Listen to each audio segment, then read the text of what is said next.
यह प्रस्तुति एक पुस्तक श्रृंखला से तैयार की गई है जिसका शीर्षक है भारत का कम्युनिस्ट आंदोलन और रूसी क्रांति के सबक। रूसी क्रांति के 100 साल श्रृंखला की आखिरी कड़ी।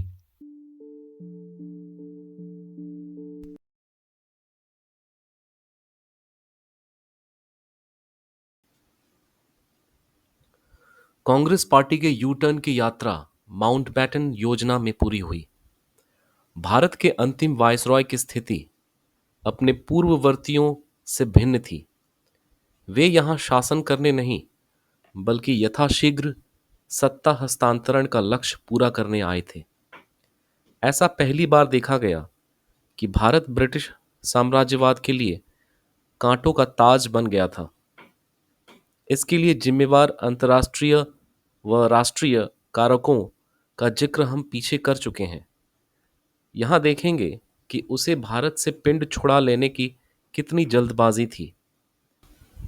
प्रधानमंत्री क्लेमेंट एटली ने 20 फरवरी 1947 को संसद में घोषणा की कि भारत की सत्ता जून 1948 तक वहां के प्रतिनिधियों को सौंप दी जाएगी।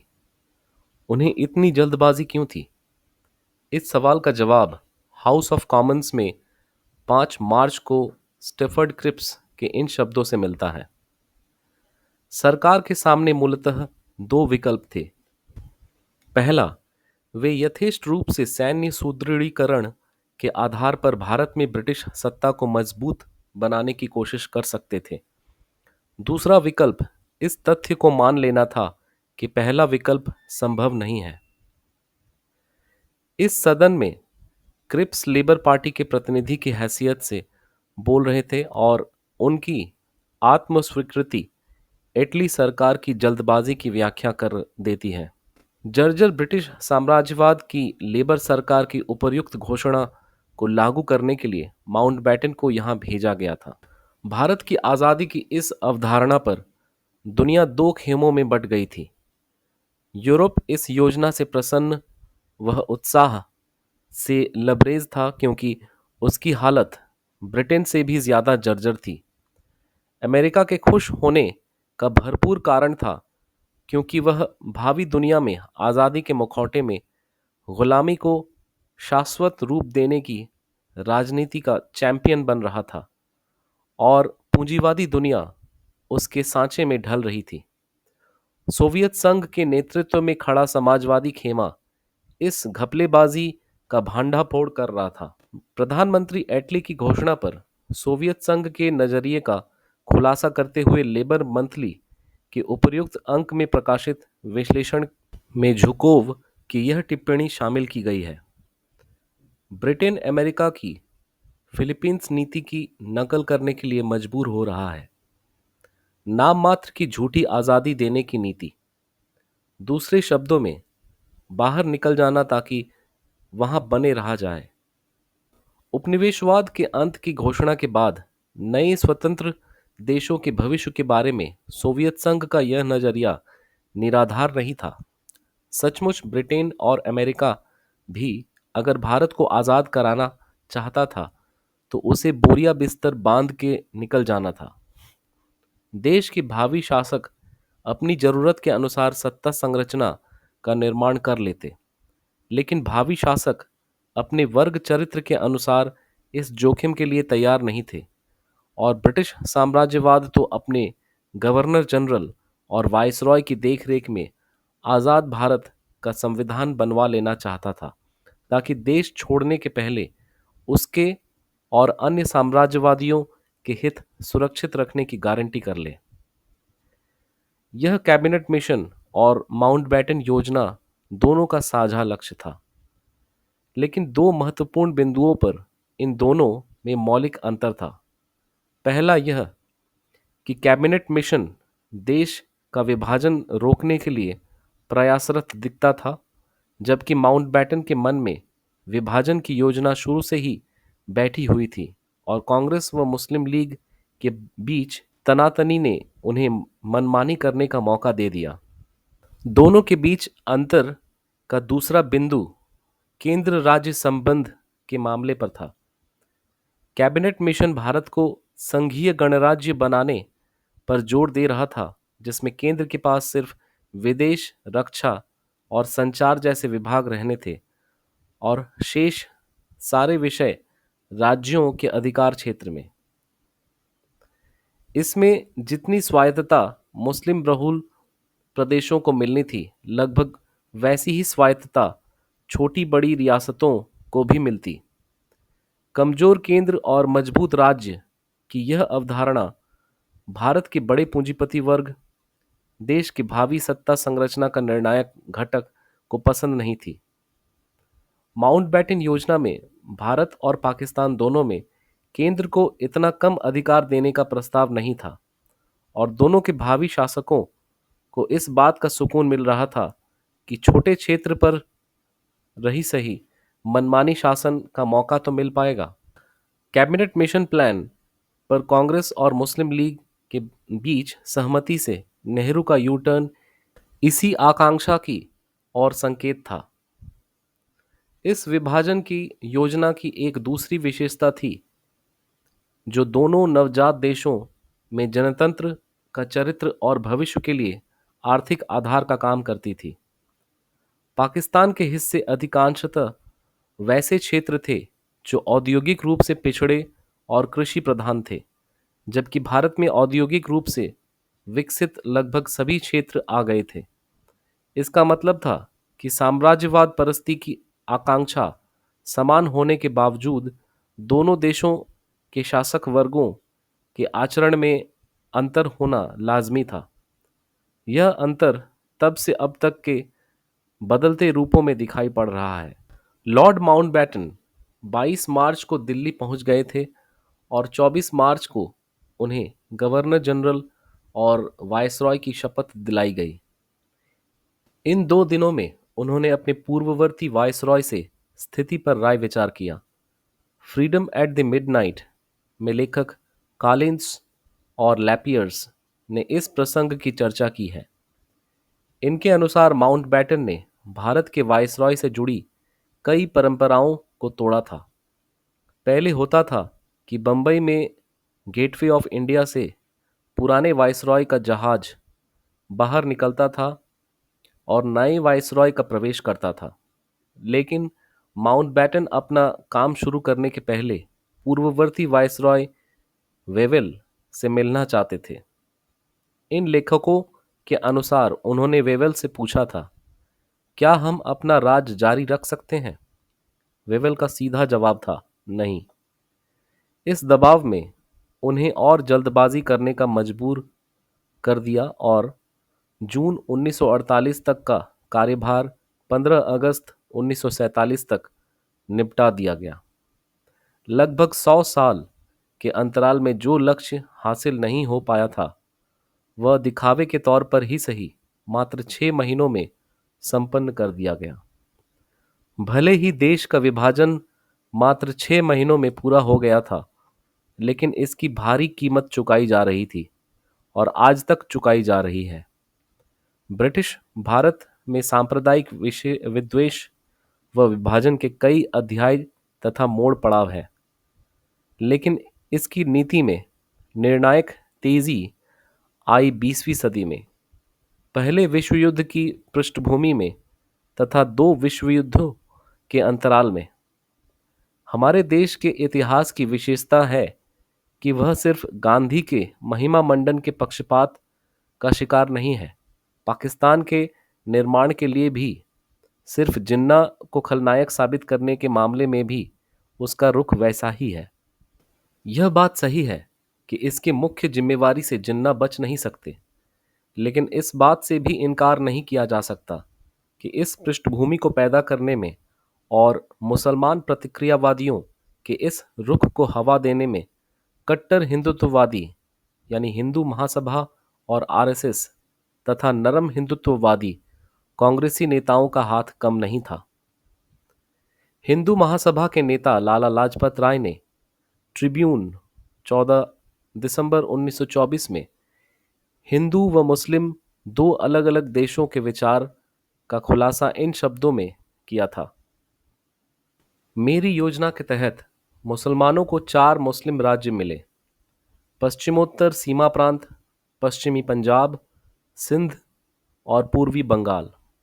भारत के किसी अन्य भाग में सघन मुस्लिम आबादी हो जो एक प्रांत के गठन के लिए पर्याप्त हो तो उन्हें भी शामिल किया जा सकता है, लेकिन इसे साफ साफ समझ लेना चाहिए कि यह एकताबद्ध भारत नहीं है। इसका मतलब है मुस्लिम भारत और गैर मुस्लिम भारत में भारत का स्पष्ट विभाजन। उनके विचारों में एकजुट भारत के निर्माण के विपरीत मुस्लिम और गैर मुस्लिम दो राष्ट्रों की अवधारणा थी। मुस्लिम लीग के दिमाग में पाकिस्तान की अवधारणा उस समय पैदा भी नहीं हुई थी। इस शब्द को 1933 में अस्तित्व में लाने का श्रेय कैम्ब्रिज में अध्ययनरत छात्र संगठन पाकिस्तान नेशनल मूवमेंट के अध्यक्ष चौधरी रहमत अली को जाता है। लेकिन 1937 तक मुस्लिम लीग ने पाकिस्तान की मांग को अपने कार्यक्रम में कोई खास स्थान नहीं दिया था। इसने जोर पकड़ा 1940 में इस संगठन के लाहौर कांग्रेस से। 1937 के प्रांतीय विधानसभा चुनावों के बाद सरकार गठन में कांग्रेसी नेताओं की तिकड़मबाजी ने दोनों संप्रदायों के नेताओं द्वारा लगाई गई आग में घी का काम किया था। माउंटबेटन के सत्ता संभालने तक अंतरिम सरकार में कांग्रेस और मुस्लिम लीग के सदस्यों के बीच खींचतान ने स्थिति को पराकाष्ठा पर पहुंचा दिया और लॉर्ड माउंटबेटन ने अपने उद्देश्य के लिए इसका भरपूर लाभ उठाया। दो बिल्लियों की लड़ाई में बंदर ने अपना उल्लू सीधा कर लिया। इस पूरे विवाद में गांधी की भूमिका बिल्कुल निष्प्रभावी हो गई थी। वे किसी मंदिर की देवी प्रतिमा की तरह हो गए थे जिसकी पूजा अर्चना तो सभी करते हैं लेकिन उसका अनुसरण कोई नहीं करता। ब्रिटिश साम्राज्य की नज़र में तो वो उनकी उपयोगिता 1942 में भारत छोड़ो आंदोलन में करो या मरो के आह्वान के बाद ही घट गई थी। इस दौर की समझौता वार्ता में उनका स्थान नेहरू और पटेल ने ले लिया था। भारतीय शासक वर्गों के ये दोनों स्तंभ उदीयमान पूंजीपति और ढहते सामंतवाद के प्रतिनिधि थे। नेहरू पहले के हितों पर जोर देते थे और पटेल बाद के। नेहरू समाजवाद की लफाजी में अपना प्रतिक्रियावादी चेहरा छुपाते थे और पटेल राष्ट्रवाद के पाखंड के पीछे।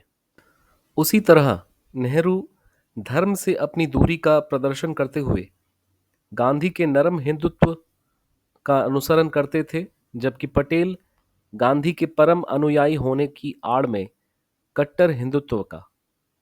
इस अर्थ में वे कांग्रेस और आरएसएस के बीच कड़ी की भूमिका निभाते थे। लेकिन दोनों में एक बात समान थी कि वे ब्रिटिश साम्राज्य के सामने नतमस्तक रहने के लिए समान रूप से तत्पर थे। भारत के भावी राष्ट्र निर्माताओं का मूल्यांकन करते समय उनके इन दोष गुणों पर ध्यान रखना चाहिए और इसी के आधार पर भारतीय शासक वर्ग के राष्ट्रवाद की समीक्षा करनी चाहिए। उस समय की सबसे उग्र हिंदू अंधराष्ट्रवादी सावरकर की समीक्षा डॉक्टर अंबेडकर की दृष्टि से करेंगे। अंबेडकर के चुनाव के पीछे सबसे बड़ा कारण यह है कि कट्टर हिंदुत्ववादियों और दलितवादियों की ओर से उनका वारिस बनने तथा मार्क्सवादियों के बड़े खेमे की ओर से मार्क्स और अंबेडकर के बीच समन्वय स्थापित करने की कोशिश जोर शोर से हो रही है। अपनी पुस्तक द पार्टीशन ऑफ इंडिया में उन्होंने कांग्रेस से लेकर हिंदू महासभा के नजरिए की समीक्षा की है। उन्होंने कांग्रेस की तिकड़मबाजी का उल्लेख करते हुए स्पष्ट रूप से लिखा है कि गोलमेज सम्मेलन में मुस्लिम लीग ने मुसलमानों के हित में 14 सूत्री मांगे पेश की थी, जिसका हिंदू धर्मावलंबियों ने विरोध किया था, लेकिन ब्रिटिश सरकार ने उसे मान लिया था। इसके बावजूद मुस्लिम लीग पूर्ण स्वराज के पक्ष में थी। उन्हें यानी मुस्लिम लीग को लग रहा था कि भावी भारत का संविधान बनाने में कांग्रेस और लीग एक दूसरे का सहयोग करेंगी, लेकिन 1937 में प्रांतीय विधानसभाओं के चुनाव के बाद सरकार गठन के लिए हिंदू बहुल प्रदेशों में कांग्रेस की भूमिका ने उनकी आंखों से दुविधा का पर्दा हटा दिया। इसके फलस्वरूप जिस जिन्ना ने रहमत अली की बातों को दिवास्वप्न बताकर मजाक उड़ाया था, वही उस सपने को मूर्त रूप देने में भिड़ गए। डॉक्टर अंबेडकर की नज़र में सावरकर हिंदू राष्ट्र के प्रवक्ता के रूप में जिन्ना के पूरक थे। हिंदू महासभा के अहमदाबाद अधिवेशन के अपने अध्यक्षीय भाषण में सावरकर की बातों को उद्धृत करते हुए वे लिखते हैं, आज भारत के बारे में एकल व समरूप राष्ट्र की कल्पना नहीं की जा सकती। इसके विपरीत भारत में हिंदू और मुस्लिम दो राष्ट्र हैं। यह बात जिन्ना के दो राष्ट्र के सिद्धांत से कहाँ भिन्न है? वस्तुतः दोनों एक ही बात कह रहे होते हैं, लेकिन दोनों के निष्कर्ष अलग अलग हैं। सावरकर मुसलमानों को अलग राष्ट्र मानते हुए उन्हें अलग से अपना देश नहीं देना चाहते थे और न भारत में समान अधिकार देना चाहते थे। उनकी चाह ऐसे जनतांत्रिक भारत के निर्माण की थी जिसमें हिंदू शासक रहें और मुस्लिम अधीनस्थ। उनकी पूरी तर्क पद्धति पर प्रश्न चिन्ह लगाते हुए अंबेडकर यह पूछते हैं, अगर वे हिंदू राष्ट्र के लिए राज्य की मांग करते हैं तो मुसलमानों के राष्ट्रीय राज्य के दावे को कैसे खारिज कर सकते हैं? इसी बहस के क्रम में वे आगे लिखते हैं, श्री सावरकर शासन में मुस्लिम राष्ट्र को हिंदू राष्ट्र के समान अधिकार की अनुमति नहीं देंगे। वे चाहते हैं कि हिंदू राष्ट्र का वर्चस्व रहे और मुस्लिम राष्ट्र अधीनस्थ राष्ट्र रहे। इसके अनिवार्य परिणाम का निष्कर्ष निकालते हुए डॉक्टर अंबेडकर चेतावनी देते हैं, सावरकर द्वारा सूत्रबद्ध स्वराज की योजना मुस्लिमों पर हिंदुओं का साम्राज्य बनाएगी, लेकिन इससे कभी भी हिंदुओं का स्थायी और शांतिपूर्ण भविष्य सुनिश्चित नहीं होगा। इस पूरे विवरण से दो बातें बिल्कुल साफ हो जाती है। पहली बात यह है कि भारत के टुकड़े टुकड़े करने की जिम्मेवारी सिर्फ जिन्ना के माथे नहीं मढ़ी जा सकती, जैसा कि हमारे देश की मुख्य धारा के इतिहासकार करते हैं। और दूसरी बात यह कि किसी राष्ट्र या राष्ट्रीयता की आकांक्षा का दमन कर कोई राज्य व्यवस्था अपने देश में चैन से नहीं रह सकती। उनका दूसरा आकलन तो भविष्यवाणी की तरह सच साबित हुआ है और यह इतिहास से ज्यादा भविष्य के लिए प्रासंगिक है। इस विषय पर कांग्रेसी नेताओं की उठापटक की एक झलक जरूरी है। अबुल कलाम आज़ाद ने अपनी जीवनी आज़ादी की कहानी में इस पर विस्तार से चर्चा की है। उनके अनुसार माउंटबेटन के विभाजन प्रस्ताव की आंच में पिघलने वाले पहले व्यक्ति लौह पुरुष पटेल थे। इस निष्कर्ष पर पहुंचने के बाद उनके तर्क भी लगभग सावरकर जैसे हो गए थे, हालांकि निष्कर्ष अलग था। इस बिंदु पर कांग्रेस एक बार फिर यू टर्न ले रही थी।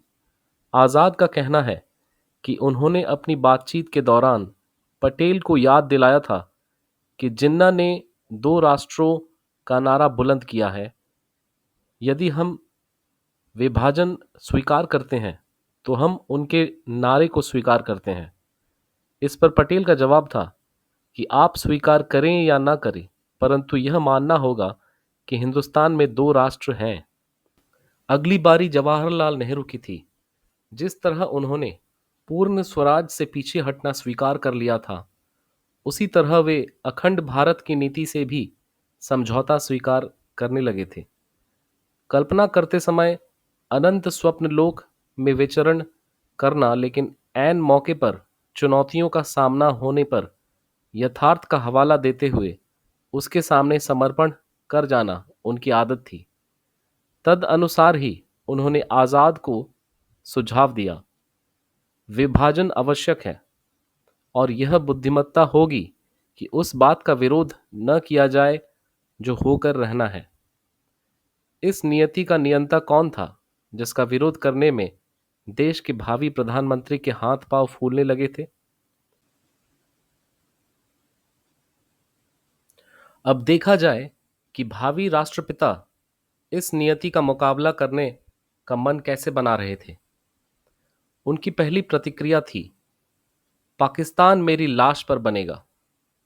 लेकिन लॉर्ड माउंटबेटन से मिलने और पटेल के साथ लंबी बातचीत के बाद उनकी भी सुर बदल गए। उन्होंने खुलकर विभाजन का समर्थन तो नहीं किया, लेकिन विभाजन को रोकने के लिए करो या मरो का आह्वान भी नहीं दोहराया। विभाजन प्रस्ताव पर उनके नरम रुख का खुलासा वायसरॉय के नाम उनके पत्र से होता है। इस पत्र से साफ हो जाता है कि 2 महीने के अंतराल में ही देश के विभाजन के साथ आजादी के प्रश्न पर उनका नजरिया कितना बदल गया था। 3 जून 1947 को जब माउंटबेटन ने 15 अगस्त को सत्ता हस्तांतरण की घोषणा की तो उनके स्टाफ के हाथ पांव फूलने लगे कि इतने कम समय में इतना बड़ा काम संभव कैसे हो पाएगा। इसी पर गांधी जी का सुझाव था, आपके द्वारा तैयार टाइम टेबल को लागू कर पाने का एक ही रास्ता है कि आप भविष्य का पूर्व अनुमान कर लें और अपने स्पेशल स्टाफ को कहें कि वे कैबिनेट के अनुमोदन के बिना सभी मामलों का खाका तैयार कर लें। जब समय आए तो उसका प्रतिवेदन स्वीकृति, संशोधन या अस्वीकृति के लिए संबद्ध पार्टियों के सामने रखा जाना चाहिए। गांधी के झुकाव से साफ हो जाता है कि आज़ादी व विभाजन के मसलों के निर्धारण में भारतीय नेताओं की कैबिनेट की भूमिका कितनी अहम रह गई थी। इस सिलसिले में एक और बात ध्यान देने लायक है। रियासतों की समस्या का समाधान के बारे में मैं मामलों को जितना ज़्यादा देख पाता हूँ, मेरा विश्वास उतना ही दृढ़ हो जा रहा है कि रियासतों की समस्या कई तरह की कठिनाइयाँ पैदा करती है, जो आपकी ओर से गंभीर और निर्भीक कदम की अपेक्षा रखती है। यह शब्द महात्मा गांधी के हैं। पढ़ने के बाद गांधी के अनन्य शिष्यों को छोड़कर कोई भी समझ सकता है कि देश की आज़ादी की सारी योजना लॉर्ड माउंटबेटन ने बनाई थी और कांग्रेस के नेता सिर्फ सहायक की भूमिका निभा रहे थे। गुलाम बनने वाले ही आज़ादी के पैरोकार बन गए थे और देश माउंटबेटन की जय जयकार कर रहा था। यह था भारत के राष्ट्रवाद का बुनियादी चरित्र। इस आज़ादी और राष्ट्रवाद का पुरस्कार जनता को भीषण सांप्रदायिक दंगा के रूप में मिला। इसकी पृष्ठभूमि की चर्चा हम कर चुके हैं। अब परिणाम पर गौर करें। आज़ादी की घोषणा के कुछ दिनों के बाद ही पूरे देश में हिंदू मुस्लिम दंगों का ऐसा विस्फोट हुआ कि नए भारत भाग्य विधाताओं के पसीने छूटने लगे। इस स्थिति का विवरण फ्रीडम एट मिडनाइट के लेखक कॉलिंस और लेपियर्स ने इन शब्दों में दिया है। 30 साल के संघर्ष के बाद, बरसों तक हड़तालें करने और जन आंदोलन चलाने के बाद, विलायती कपड़ों की इतनी होलियां जलाने के बाद और आज़ादी के मुश्किल से 3 ही हफ्तों बाद भारत का शासन एक बार फिर, आखिरी बार और बहुत थोड़े समय के लिए ही सही, एक अंग्रेज चला रहा था। लेकिन यह काम अप्रत्यक्ष रूप से हो रहा था। माउंटबेटन को नेहरू व पटेल की छवि की ज्यादा चिंता थी और वह चाहते थे कि निर्णय माउंटबेटन का हो और चेहरा इन दोनों का दिखाई पड़े। लेखक के अनुसार यह व्यवस्था की गई कि देश भर में सांप्रदायिक दंगों को रोकने के लिए बनी मंत्रिमंडल की इमरजेंसी कमेटी की बैठक में प्रधानमंत्री माउंटबेटन की दाहिनी तरफ बैठेंगे और उप प्रधानमंत्री बाईं तरफ। उसके बाद का विवरण लेखकों के शब्दों में, मैं हमेशा जताऊंगा यही कि मैं आप लोगों से सलाह लेकर काम कर रहा हूं, लेकिन मैं कुछ भी कहूं मुझसे उसमें बहस न कीजिएगा। उसके लिए मेरे पास वक्त नहीं है। और हमारे देश के भाग्य विधाताओं ने इस स्थिति को मान लिया। इस विवरण से साफ है कि हमारे देश के भाग्य विधाताओं कि औकात लॉर्ड माउंटबैटन के सामने क्या हो जाती थी। इससे होनहार वेरवा के होठ चिकने पात के तर्ज पर देश के भविष्य का अंदाजा लगा सकते थे। लेखक को जो बात थोड़े समय की सच्चाई के रूप में दिखाई पड़ रही थी, वह आगे चलकर शाश्वत रूप धारण करने वाली थी। उसका मुख्य केंद्र अमेरिका बनने वाला था और नियंत्रण की बागडोर आईएमएफ और वर्ल्ड बैंक जैसे संस्थाओं के हाथ में जाने वाली थी, जिनका सदस्य ब्रिटिश शासकों ने भारतीय नेताओं से विचार विमर्श के बिना ही बना दिया था। यही स्थिति थी। लोग हिंदू मुस्लिम के आधार पर एक दूसरे का कत्लेआम मचाने में मशगूल थे और विभिन्न शासक वर्गीय दलों के नेता तिरंगा लहराने में, भगवा लहराने में या ऐसे ही बहसों में मशगूल थे। जब हम उस समय के सांप्रदायिक संघर्ष के दृश्य पर गौर करते हैं तो लगता है कि यहाँ तो हिंदू मुस्लिम गृह युद्ध चल रहा था, जिसमें प्रशासन भी भागीदार था। उस स्थिति का विवरण अयोध्या सिंह के शब्दों में। सेना और प्रशासन के अंग्रेज अधिकारियों ने इन हंगामों को हर तरह बढ़ाने की कोशिश की। ब्रिटिश साम्राज्यों के एजेंट किस तरह सांप्रदायिक दंगे लगा रहे थे, इसका एक उदाहरण पंजाब के ब्रिटिश गवर्नर सर फ्रांसिस मोडी का पाकिस्तान के गवर्नर जनरल मोहम्मद अली जिन्ना के नाम 5 सितंबर 1947 का पत्र है। मैं हर एक से कह रहा हूं कि मुझे इस बात की फिक्र नहीं कि सिख सरहद कैसे पार कर रहे हैं। बड़ी बात यह है कि जितनी जल्दी मुमकिन हो उतनी जल्दी इन लोगों से छुटकारा पाया जाए। सेना और प्रशासन के इस रुख की पुष्टि कॉलिंस और लैपियर के विवरण से भी होती है। वह जनसंहार इतना विभत्स था कि 15 अगस्त 1947 को दोपहर 10 डाउन एक्सप्रेस पूरी की पूरी गाड़ी में लाशें भरी थी, कई तो बिल्कुल छत विक्षत अवस्था में। भारत की स्थिति थोड़ी ही बेहतर थी। यहाँ का प्रशासन दो खेमों में बटा हुआ था, गृह मंत्री पटेल और प्रधानमंत्री नेहरू के बीच। लेकिन इससे भी बड़ा कारण था कि इस सांप्रदायिक घृणा के खिलाफ सेफ्टी वाल्व के रूप में गांधी मौजूद थे। सत्ता हस्तांतरण की राजनीतिक शर्तों के निर्धारण में उनकी कोई भूमिका नहीं रह गई थी, लेकिन सरकार के प्रति सद्भावना प्रयास के लिए वे प्रतिबद्ध थे तथा जनता में उनकी साख बची हुई थी। फिर भी नहीं कहा जा सकता कि भारत में मुसलमानों के जनसंहार कम हुए। जनसंहार, विस्थापन, बलात्कार आदि का अनुमान लगा पाना अत्यंत मुश्किल है। फिर भी मोटे तौर पर यह अनुमान लगाया जाता है कि दोनों तरफ से 10 से 20 लाख लोग मारे गए, 1.5 करोड़ लोग विस्थापित हुए और लगभग 1 लाख महिलाएं बलात्कार का शिकार हो गईं। कहा जाता है कि इस अत्याचार की तुलना में हिटलर का यातना केंद्र भी कम निर्मम साबित हुआ था। यह थी आज़ादी की कीमत, लेकिन जिसे आज़ादी की कीमत के रूप में पेश किया जा रहा था वह वस्तुतः भारतीय पूंजीपतियों, जमींदारों और ब्रिटिश साम्राज्यवाद के बीच दूरभिसंधि की कीमत थी। और आज़ादी की नींव में यह बात डाल दी गई थी कि कभी ज़्यादा कभी कम ऐसी कीमत हमेशा चुकानी पड़ेगी। भारत में इस दंगे पर अंकुश पाने में राजसत्ता की कमजोर इच्छा शक्ति भी उतनी ही जिम्मेवार थी। पाकिस्तान में सिख और हिंदू विरोधी हिंसा, लूट और आतंक का जो खेल खुलेआम चल रहा था, भारत में वह छुप छुपा कर चल रहा था। उस समय सेना का नियंत्रण भारतीय नेताओं के हाथ में नहीं था। भारत और पाकिस्तान दोनों की सेना के commander in chief Lord Mountbatten थे और नागरिक प्रशासन पूरी तरह सांप्रदायिक रंग में रंग गया था तथा गृह मंत्री कट्टर हिंदुत्ववादियों के पक्ष में खड़े थे। लेकिन ये कट्टर हिंदूवादी कहाँ खड़े थे? इस सवाल का जवाब मिलता है कॉलिंस और लैपियर्स की पुस्तक में दी गई 15 अगस्त 1947 को पूना की एक सभा के विवरण में। इस सभा का आयोजन किया था नाथूराम गॉडसे ने। इसमें लेखक द्वय ने 4 बातों का जिक्र किया है।